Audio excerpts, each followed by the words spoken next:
విశాఖలో డీఆర్సీ సమావేశం జరిగింది. ఈ సమావేశంలో బీజేపీ ఎమ్మెల్యే విష్ణు కుమార్ రాజు ఆసక్తికర వ్యాఖ్యలు చేశారు. భోగాపురం ఎయిర్పోర్ట్ కు వెళ్లడం కంటే వందే భారత్ రైల్లో విజయవాడకు చేరుకోవడమే సులభమని ఎమ్మెల్యే అభిప్రాయపడ్డారు.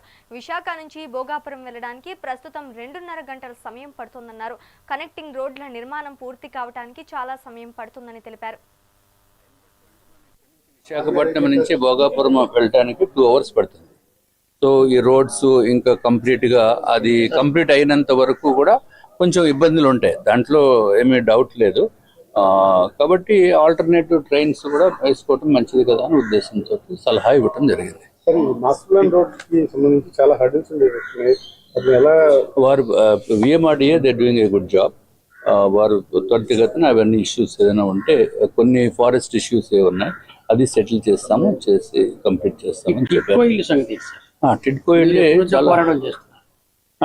ఇల్లు ఏంటంటే ట్రై జంక్షన్ లో 1296 ఇళ్ళు 2018 మేలో టెండర్ తీసుకుని ఇప్పటి వరకు కూడా కంప్లీట్ చేయలేదు. దురదృష్టం ఏంటంటే కంప్లీట్ కాదు, అసలు ఫౌండేషన్ లోనే ఉన్నాయి యాజ్ ఇట్ ఈస్. కానీ పాత ప్రభుత్వము వారు లబ్ధిదారులందరి దగ్గర అమౌంట్ తీసుకోవటము, ఫుల్ పేమెంట్ కూడా చేయటం జరిగింది.